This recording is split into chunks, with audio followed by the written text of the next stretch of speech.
Welcome to the channel, guys. Today I'm drawing a portrait based on the reference photo that you see on the top left corner. I got this image from Pixels. You can find the link in the description. So basically what I'm doing is I'm using a rough version of the Loomis method, and I'm just marking areas of interest like the eyes, eyebrows, nose and lips in relation to each other. So you need to be wary of the sizing of each characteristic, and then you need to take into account the spacing between each element so that you get the result would be as close as possible to the reference image. Since we are not using any grid or anything like that, this is crucial if you want to get as close as possible to the reference image. So once I join the base lines with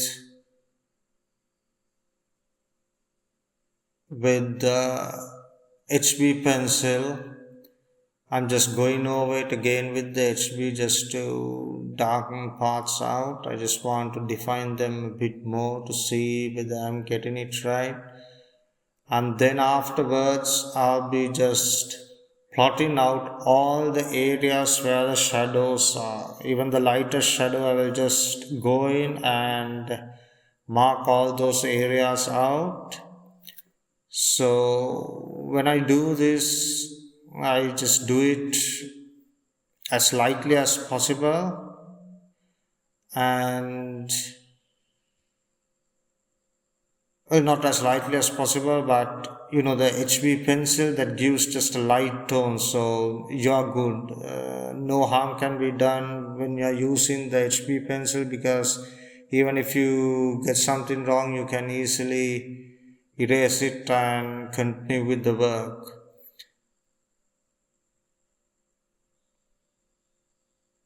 So as you can see, it looks like like a comic or cartoon look with the cell shading.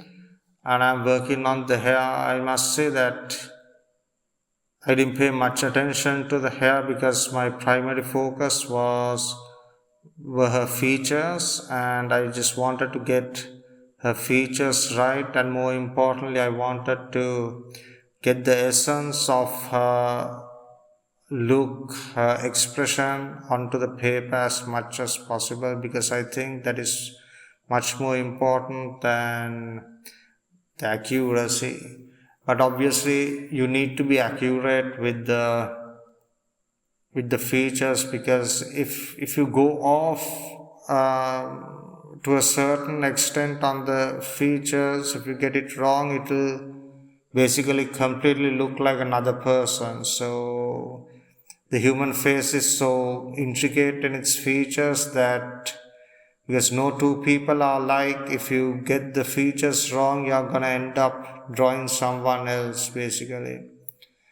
So what I'm doing here is I'm using the blending stump to blend all of that HB into the paper to create a base skin tone. Once I'm done with that, what I do is I take the 2B pencil and I start defining the areas a bit more. So because once I take a look at the image, quite happy with the result up to now, so I'm going in and going to define it furthermore so that I can see where this portrait is going. So the darkest parts obviously are the eyebrows, the hair, the iris, areas of the nose, nostril and the lips and her mouth. And there's a quite dark shadow below her lips, and then I want to get a nice dark shadow on her neck so that her head stands out more, her face stands out more. So I'm actually using the 2B pencil here, and once I'm done with the 2B, I'll be using, altogether I've used the 4B, the HB, 2B, 4B, 8B, and the 10B pencils.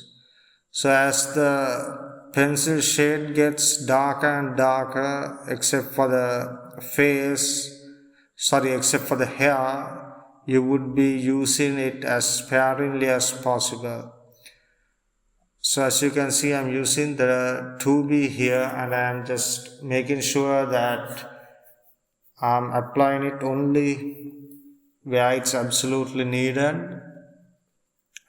And then I'll be using the blending stump to nicely blend in those shades and get that 3D effect on her face.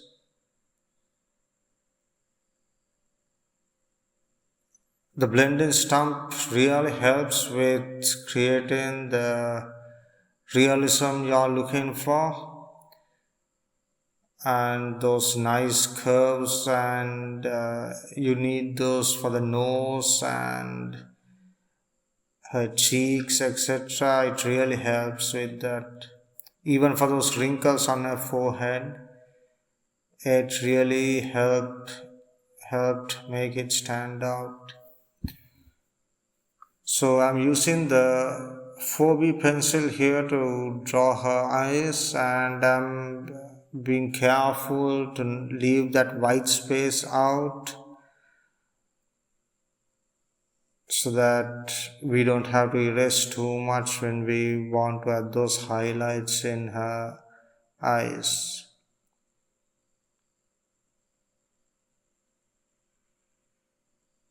When you're using these darker pencils, be careful because you don't want to get it wrong and erase that area, because erasing these darker shades can cause the paper to get damaged, and you won't like the result when that happens. So after each and every layer of pencil, I use the blending stump to smoothen things out.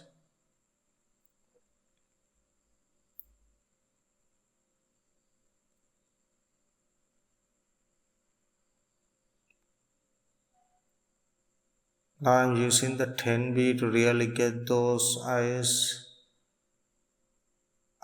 mouth, and dark areas like that get really dark. Because if you see in the reference image, those are the darkest areas.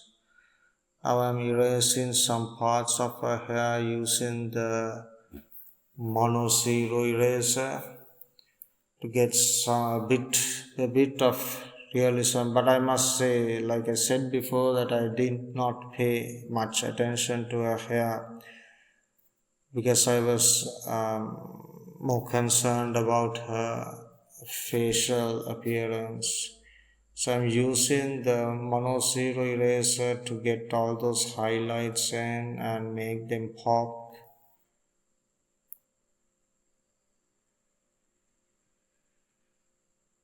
And after this, we are almost done, just a bit more shading and a few more touch-ups and we are done. So thank you guys for watching. Comment, like and subscribe, and I will see you in the next one. Thank you.